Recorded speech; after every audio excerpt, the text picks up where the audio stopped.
How's it going, guys? And welcome to my first video of my Halloween marathon thing. I don't know what to call this, honestly. But welcome to the first video of my October Halloween horror movie marathon thing, where I will be reviewing for you guys a lot of horror movies for this month. And yeah, so let's get started. Let me actually position my camera here. Yeah, right about there's good. I just kind of want to get as much in as possible since, you know, I've worked a lot on this and, yeah, it cost me a lot of money. I'm also just going to go ahead and turn off the strobe light because I don't know about you guys, but it's bugging me a little bit. So, yeah, there we go. Alright, there I am. Well, can't really see me, but whatever. Or you know what would be even better is if I, like, turn it on like this so it's, like, but, like, not flashing, so then that way it's just, like... that. Yeah, there we go. That's really spooky. Ooh, yeah, that works. I'm going to put this right here, actually. So, you get some light right here. Let's see if you can see my face better. Works. Alright, here we go. Today I will be reviewing a film for you guys, and this movie is the one and only original 1976 The Town That Dreaded Sundown, directed by Charles B. Pierce. Yes, the original 1976 classic slasher film that not a lot of people actually know about. Although this was one of the first, like, slasher films to come out, like, ever. This is, you know, this was even before Halloween, which came out in 1978. This is The Town That Dreaded Sundown that came in 1976. And the way they made this movie was a bit weird as well. They made it like as if, you know, they have a narrator telling you the story of what's going on. So in a way, it kind of feels like a documentary, I guess you could say. But what makes the film more realistic is the fact that, you know, the film is actually inspired by true events of something that did happen back in, I forgot what state it was. The events actually took place in a city called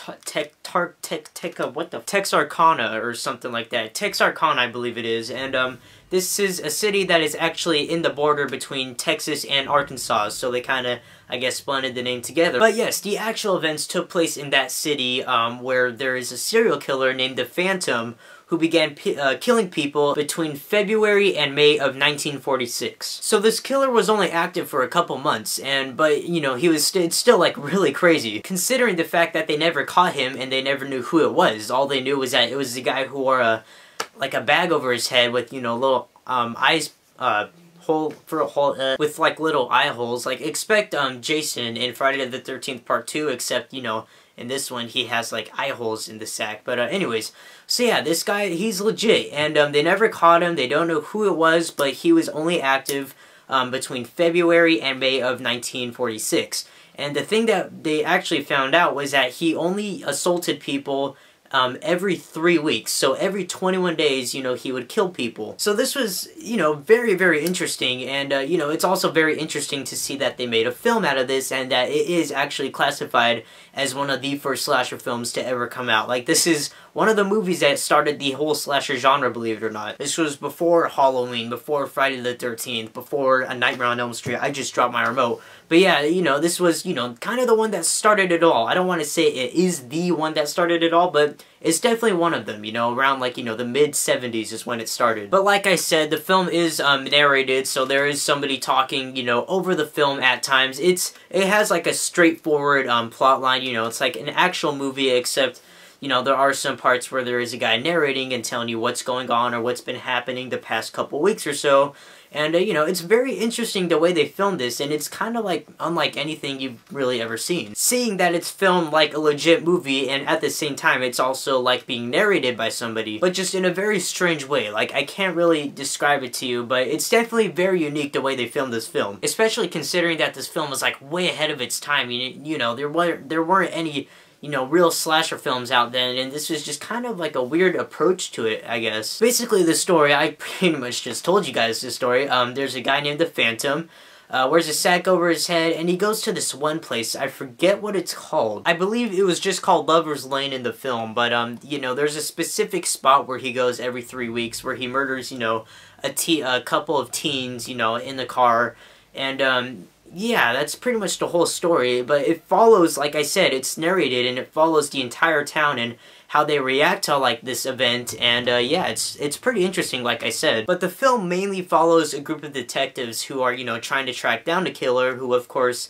they never end up finding who the killer is, which I guess is kind of a spoiler alert, honestly, but I mean, if you're watching this movie, then you probably already know the entire backstory to, like, the real-life events, so, I mean, I guess it really isn't that much of a spoiler, but yeah, they never caught the killer, they never found out who it was, and, yeah, it's just kind of weird how this guy, you know, in real life just started murdering these people within, you know, 3 weeks, every 3 weeks, in the matter of a couple months. Like, he never came back, he never did it again, in that city, of course. So yeah, not only is this a very interesting film, but the film actually has a very interesting backstory as well, which honestly, to me personally, makes the movie a whole lot more entertaining, because if this, you know, if there wasn't this whole backstory to the actual film, then I don't think it would be as interesting, but the whole backstory makes the film a lot more interesting to me personally. And although this is one of the first slasher films to come out, and I guess you could call it a cult classic, it's still a very cheesy film if you watch it today. You know, the acting's pretty bad. It's, you know, just the entire film is just really, really cheesy, but then again, it's, you know, a movie from the 70s, so you gotta expect that kind of stuff. But yeah, guys, like I said, The Town That Dreaded Sundown, it's a very interesting film, and like I said, the backstory makes it a whole lot more interesting to me personally, but yeah. So yeah, guys, check out The Town That Dreaded Sundown. It's definitely a very interesting film, considering that it is one of the first slasher films to ever come out. And overall, I'm gonna give the original 1976 The Town That Dreaded Sundown a 4.5 out of 5. I highly recommend for those of you who are horror fans, especially slasher fans, to check this movie out if you haven't yet. And like I said, I'm pretty surprised that this movie is not very, you know, well known. It's not as well known as, you know, Friday the 13th or, you know, Nightmare on Elm Street, which it should be. I think it should be, you know, even, hell, it should be, like, on par with Halloween and Friday the 13th and all of them, in my opinion. Like, this is actually a pretty solid slasher film, considering that it is one of the first ones. But yeah, guys, again, check out The Town That Dreaded Sundown if you haven't yet. I highly recommend it for those of you who are huge slasher fans. But yeah, I scared myself. But yeah, guys, that is about it for this video. Thank you so much for tuning into this, October video thing. I don't really know what to call these, actually, but, I'll hopefully come up with a name before the month ends. But, yeah. So, thank you guys so much for watching. I'm Jacob Palacio, and I will see you guys later.